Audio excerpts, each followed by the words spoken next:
Bonjour une fois de plus dans cette édition du Morning Call.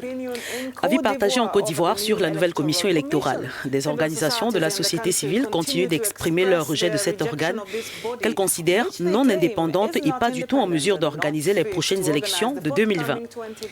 Elles refusent pour cela de faire partie de l'organisation de ces échéances.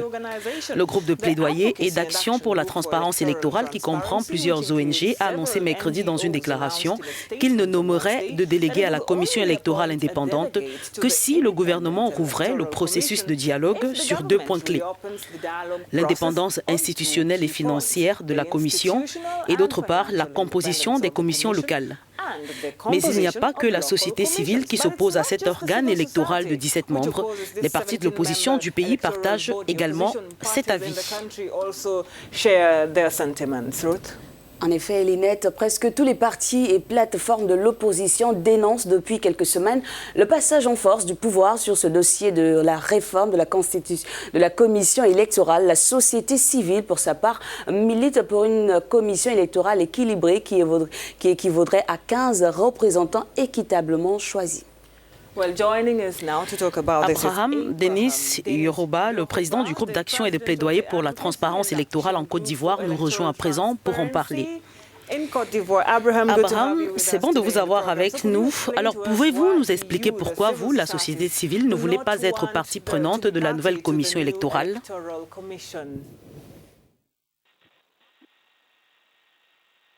Bon, écoutez, vous avez dit comme le FPI, mais nous, ce n'est pas par référence au FPI.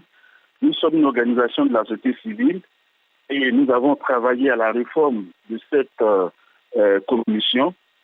Nous avons estimé que la réforme en l'état actuel pouvait être une source de conflit. Nous avons souhaité que le gouvernement ouvre le débat sur certains sujets qui étaient en suspens, à savoir la composition des commissions locales, à savoir l'indépendance institutionnelle et financière des organes, afin que, effectivement, on puisse travailler à un organe qui soit conforme à l'arrêt en entièreté. Si on ne peut pas respecter totalement l'arrêt, au moins que les choses se fassent dans un esprit consensuel pour éviter encore tout ce que nous avons connu, tout ce que la Côte d'Ivoire a connu jusqu'à ce jour. Voici un peu les raisons pour lesquelles nous avons non pas refusé, mais soumis notre participation à une petite révision de certains points qui sont restés en suspens. Monsieur Yoruba, vous militez pour l'indépendance administrative et financière de la CEI ainsi que sur la composition des commissions locales, des points restés en suspens, vous l'avez dit. Est-ce qu'à l'heure actuelle, vous avez des appréhensions quant au scrutin de 2020? Oui, c'est sûr.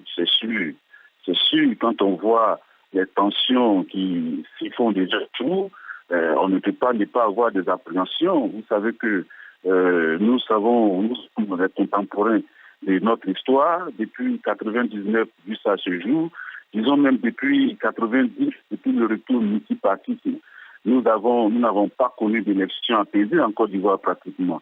Et chaque fois, on a le sentiment que les déflagrations sont...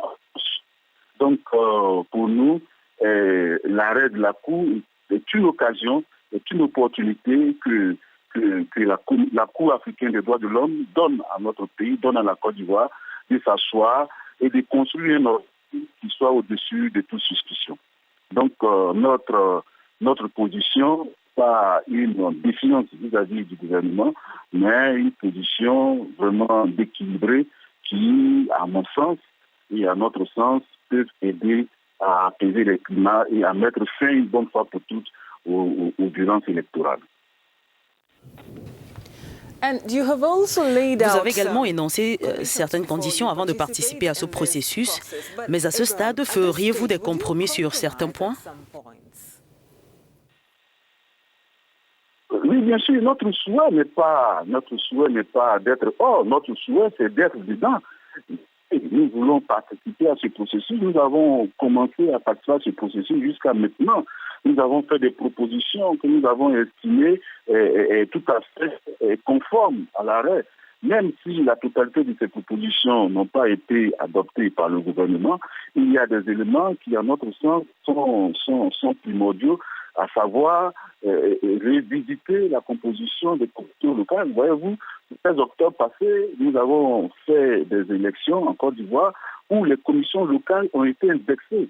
Donc, pour nous, le fait qu'il n'y ait pas du tout de personnes au niveau des sociétés civiles, le fait que la société civile ne soit pas représentée au sein des commissions locales et que cela soit composé des partisans et de l'administration, pour nous, c'est un risque qui est trop grand de contestation et par ricochet des violences et en un point fini des crises post-électorales.